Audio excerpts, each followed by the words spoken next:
Assalamualaikum warahmatullahi wabarakatuh. Hari ini Ibu akan membahas latihan soal PTS Bahasa Indonesia semester genap tahun pelajaran 2020-2021 untuk kelas 8. Nomor 1 ini tentang teks persuasif ya, semuanya ya. Kalimat yang merupakan unsur kebahasaan teks persuasif yaitu di sini kemajuan teknologi termasuk internet biasanya bagai pisau bermata dua. Dia bisa bersifat sebagai teman alias penyedia informasi yang tepat, tetapi bisa juga sebagai devil advocate, teman yang malah justru menjerumuskan kita ke perbuatan yang tidak baik. Nah, sekali lagi kita harus hati-hati dan waspada dengan situs-situs yang akan kita kunjungi. Jawabannya adalah A. Kalimat ajakan. Di dalam teks persuasi terdapat kalimat ajakan, fakta, dan pendapat.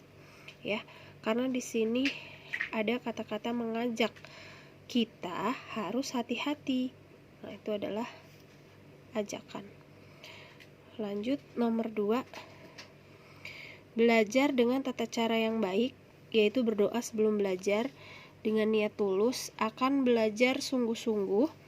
Pusatkan pikiran ketika belajar. Ketika kamu mulai merasa jenuh, berhentilah sejenak untuk menenangkan otak.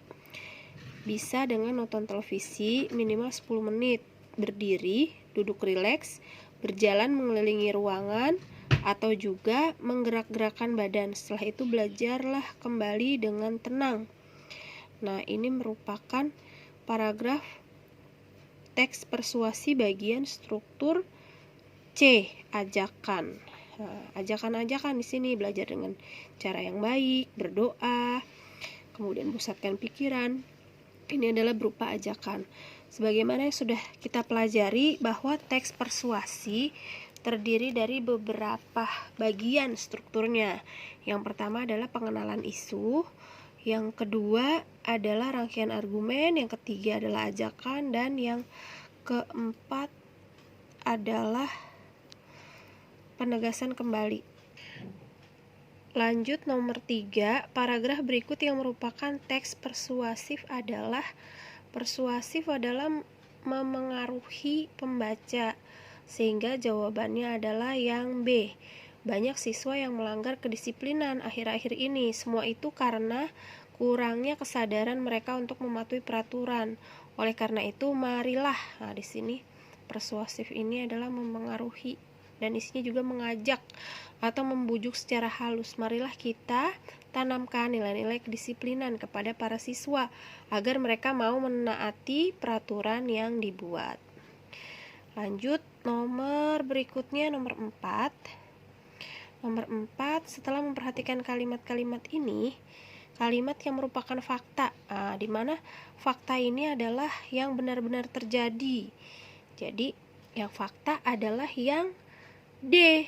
Dari 10 itu, salah satunya adalah mendapatkan informasi mengenai reproduksi remaja yang tepat. Di mana kita bisa lihat kalimat pertama, belum bisa terbuka. Di sini berarti masih opini atau pendapat seseorang bahwa belum bisa terbuka membicarakan soal seks dan kesehatan reproduksi. Lalu nomor 2-nya, kalimat keduanya itu juga masih berupa opini atau pendapat karena ada kata kita bisa bertanggung jawab atas pilihan kita. Lalu yang nomor 3, melalui situs-situs tertentu di internet, informasi yang dibutuhkan bisa didapatkan. Kata bisa ini atau mampu ini belum pasti bisa ya, jadi masih berupa opini atau pendapat. Nah, yang fakta hanya kalimat yang keempat saja, sehingga jawabannya D. Kalau nomor 5, teks persuasi merupakan teks yang berisi apa? Berisi himbauan. Ya, kalau penjelasan itu teks narasi, kalau urutan peristiwa juga teks narasi. Penjelasan juga bisa berupa teks eksplanasi. Lalu untuk langkah-langkah adanya di teks prosedur. Kalau teks persuasi isinya himbauan atau ajakan. atau bujukan halus. Lalu nomor 6, rumusan akhir tentang sesuatu yang disusun berdasarkan pemahaman atau penalaran kita terhadap keseluruhan isi teks disebut dengan A atau kesimpulan. Di sini adalah kata kuncinya rumusan akhir.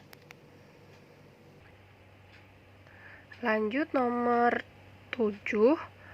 Berikut ini yang bukan langkah-langkah untuk merumuskan simpulan atau kesimpulan adalah nomor 7, jawabannya adalah D, mencatat ulang antar bagian penting teks itu. Kenapa Bu? Kok yang lainnya adalah langkah-langkah ya Bu? Iya, untuk membaca keseluruhan isi teks merupakan langkah-langkah merumuskan kesimpulan.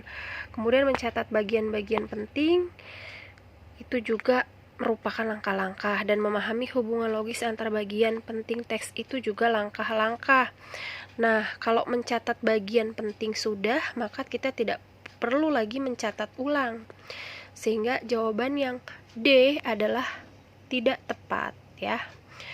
Lanjut nomor 8. Urutan struktur teks persuasi yang tepat adalah untuk struktur secara berurutan, jawabannya adalah B, pengenalan isu, rangkaian argumen, kemudian ada pernyataan ajakan atau ajakan-ajakan, dan terakhir simpulan atau penegasan kembali ya. Lanjut nomor 9, ungkapan-ungkapan seperti demikianlah, dengan demikian, oleh karena itu, itulah merupakan ciri kebahasan dari struktur apa? Iya, A, betul, penegasan kembali ya. Dengan demikian, oleh karena itu. Lanjut nomor 10.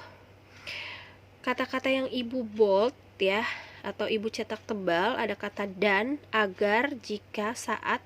Itu adalah konjungsi apa? Nah, untuk dan ini konjungsi setara. Untuk agar adalah konjungsi tujuan. Jika ini konjungsi syarat. Nah, kemudian saat adalah konjungsi waktu atau temporal, menyatakan waktu atau menghubungkan kalimat yang menyatakan waktu. Jadi jawabannya yang D atau saat ya. 11. Kalimat berikut yang merupakan kalimat ajakan adalah D, marilah kita menjaga lingkungan bersama-sama. Lalu nomor 12, cuplikan paragraf di atas termasuk struktur teks bagian. Jika kita baca nomor 12 ini, kemajuan teknologi termasuk internet biasanya bagai pisau bermata dua. Dia bisa bersifat sebagai teman, alias penyedia informasi yang tepat, tapi bisa juga sebagai devil advocate, teman yang malah justru menjerumuskan kita ke perbuatan yang tidak baik. Nah, sekali lagi kita harus berhati-hati dan waspada dengan situs-situs yang akan kita kunjungi. Cuplikan paragraf di atas termasuk teks bagian A atau pernyataan ajakan ya. Itu kayaknya sama deh Bu soalnya dengan nomor berapa tadi? Nomor 1 ya, yang ada devil advocate. Iya. Sama yang nomor 1 tadi kalimat ajakan ya, A ya. Lalu nomor berapa tadi? 16 ya. Nomor 12 juga ajakan ya. Sama soalnya. Kemudian nomor 13 topiknya adalah penggunaan pupuk organik. Tujuannya untuk mengajak masyarakat kembali menggunakan pupuk organik. Kalimat ajakan yang tepat berdasarkan topik tersebut adalah A, hindari penggunaan pupuk kimia karena merugikan. Kemudian gunakanlah pupuk organik. Itu adalah mengajak. Yang lainnya Bu, yang lainnya bukan ajakan. Kalau yang masih banyak petani masih mengandalkan pupuk organik mampu menjaga. Yang B ini merupakan fakta atau pendapat ya. Ya, masih banyak petani masih mengandalkan pupuk anorganik, ini fakta ya. Kemudian yang C, mampu menjaga, ini adalah opini atau pendapat. Lalu pupuk organik adalah pupuk yang dihasilkan dari kotoran hewan, adalah fakta ya. Ajakannya hanya yang di A. Lalu 14 jawabannya adalah para remaja masa kini sebaiknya membaca buku sebagai pedoman pergaulan. Ini adalah kalimat saran, D jawabannya. Lalu 15 jawabannya adalah kalimat yang menggunakan kata di sebagai kata depan atau preposisi adalah yang C. Ingat ciri-ciri preposisi itu dipisah penulisannya. Di, ke, dari, pada, spasi baru kata tempatnya ya, atau keterangannya. Jadi di sini untuk dihiasi adalah kata kerja. Lalu didapat juga kata kerja. Kemudian di Korea adalah kata depan karena di spasi Korea ini nama tempat nih. Jadi C jawabannya yang merupakan preposisi atau kata depan. Kalau yang D apa, Bu? Yang D pada, mana pada? Pada nih dia. Dilaksanakan. Nih. Dilaksanakan adalah kata kerja ya. Jadi C jawabannya. Lanjut nomor 16. Jawabannya, kalimat yang berupa opini adalah saat ini kesadaran untuk menjaga kebersihan di kalangan kita sebagai seorang murid sangatlah kurang. Yang berupa opini, iya, yang berupa opini adalah A. Ya, kalimat pertama. Yang lain adalah fakta. Teks persuasi dapat digunakan untuk, tentu saja, persuasi karena memengaruhi orang lain dan membujuk, tentu saja adalah untuk B, memasarkan produk, misalnya dalam iklan ya. 18, bidang kehidupan yang tidak dapat menggunakan teks persuasi adalah D, sastra. Kenapa tidak dapat menggunakan persuasi? Karena sastra merupakan narasi atau penceritaan, ada tokoh-tokohnya ya, bercerita, bukan mempengaruhi orang untuk membeli produk ataupun barang atau jasa ataupun membuat orang ingin melakukan sesuatu ya. Jadi kalau untuk iklan, kampanye, dakwah atau pidato ini boleh, bisa menggunakan persuasi. Selain itu tidak dapat, yaitu sastra yang tidak dapat. Kemudian 19 jawabannya, yang termasuk ciri teks persuasi adalah tentu saja A, adanya data, fakta untuk memperkuat argumen. Kalau yang lain, Bu, adanya urutan waktu, ini dalam rangkaian peristiwa adalah cerita narasi. Bentuknya, kalau diperlukan opini orang lain dalam menjelaskan sesuatu, diperlukan opini orang lain, itu adalah argumentasi.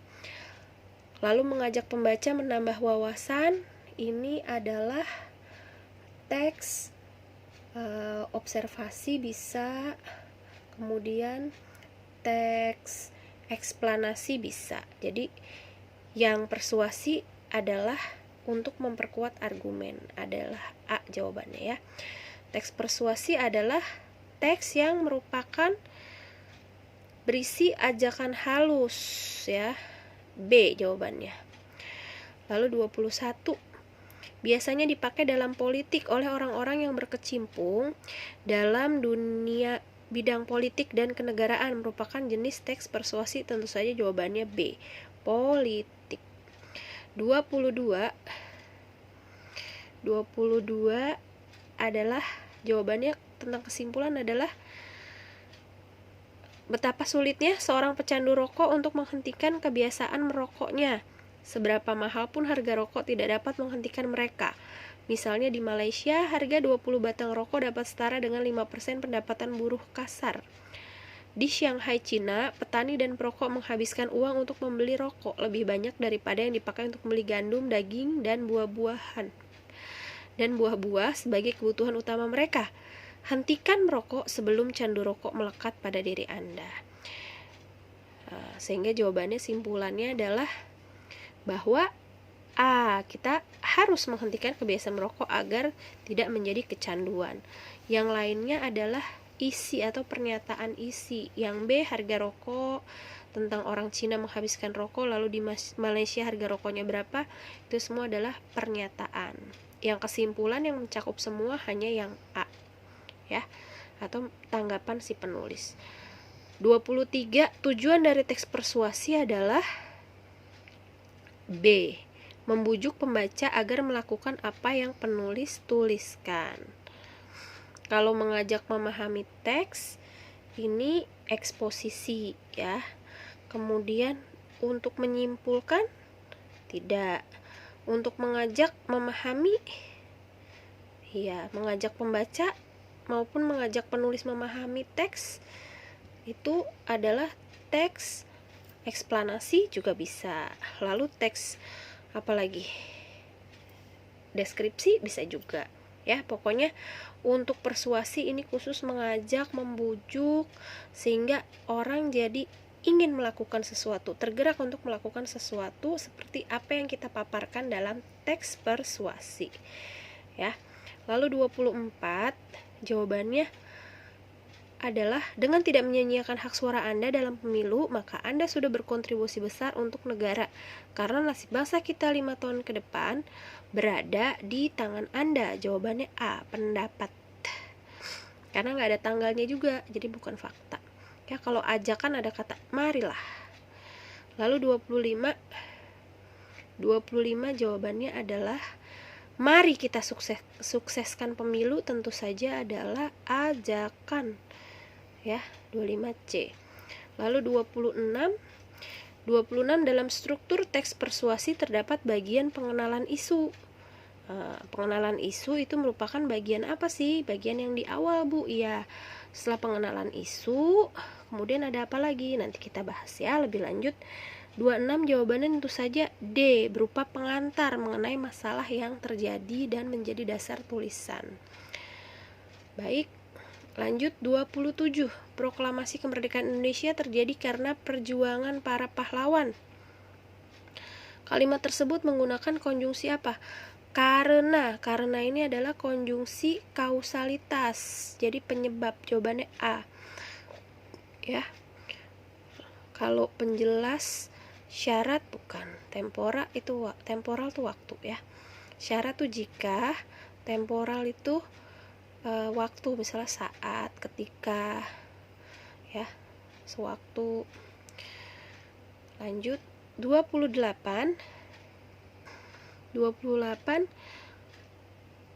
yang bukan kalimat ajakan. Nah, di sini kita baca dulu teksnya, ya. Fokus membaca teks. Upaya menghentikan atau menekan laju penyebaran dan penularan virus corona membutuhkan kerjasama semua pihak, terutama masyarakat. Masyarakat diimbau untuk mengikuti panduan Badan Kesehatan Dunia atau WHO dan pemerintah terkait langkah pencegahan penularan virus corona. Badan Nasional Penanggulangan Bencana atau BNPB melalui gugus tugas percepatan penanganan COVID-19 mengingatkan ada 5 hal yang bisa dilakukan semua warga untuk membantu menghentikan penyebaran virus corona.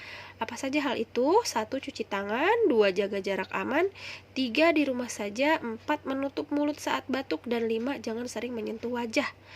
Nah, itu yang harus kita lakukan, ya, Nak, ya, ketika masa pandemi COVID-19 ini, ya. Berikut ini yang bukan kalimat ajakan. Nah, tidak mengajak. Yang mana, ya? Jawabannya adalah yang 28 adalah yang D. Yang D ini adalah menginformasikan saja. Badan Nasional Penanggulangan Bencana melalui gugus tugas percepatan penanganan COVID-19 sudah mengingatkan masyarakat. Jadi bukan ngajak, cuma mengingatkan aja, ya. Kalau yang ini semua mengajak. Melalui apa menghentikannya, terus apa yang bisa dilakukan, diimbau untuk apa masyarakat, itu semua ajakan. Yang D doang yang menginformasikan. 29 jawabannya yang mana? Yang merupakan kalimat tersebut merupakan kata hubung atau konjungsi apa? Konjungsinya adalah di sini ada kata siang ini, sebelumnya, sejak. Lalu apabila kita ingin menjadi sukses, maka harus bekerja keras. Sehingga saat ini kita masih betah belajar di ruangan ini. Ini semuanya adalah temporal. Sebenarnya yang apabila ini syarat ya, tapi yang paling banyak di sini dan ada pilihannya adalah yang temporal atau waktu. Jadi jawabannya A, temporal. 30 adalah struktur teks persuasi yang tepat. Yang pertama apa? Yang tadi sudah kita bahas sedikit, yaitu pertama, struktur teks persuasi terdiri dari pengenalan isu, yaitu berupa pengantar mengenai masalah yang menjadi dasar tulisan.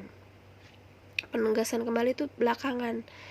Setelah pengenalan isu ada yang namanya rangkaian argumen yang berisi mengenai fakta-fakta yang memperkuat argumen-argumen itu. Lalu ada pernyataan ajakan atau ajakan-ajakan, yaitu pernyataan yang berfungsi untuk mengarahkan dan memperkuat ajakan-ajakan.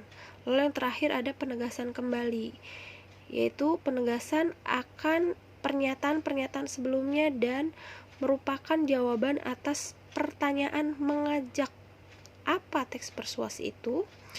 Berarti urutan yang tepat mengenai strukturnya adalah tentu saja yang C, 1, 3, 4, dan 2. Yang 2 terakhir ya, 1, 3, 4, dan 2.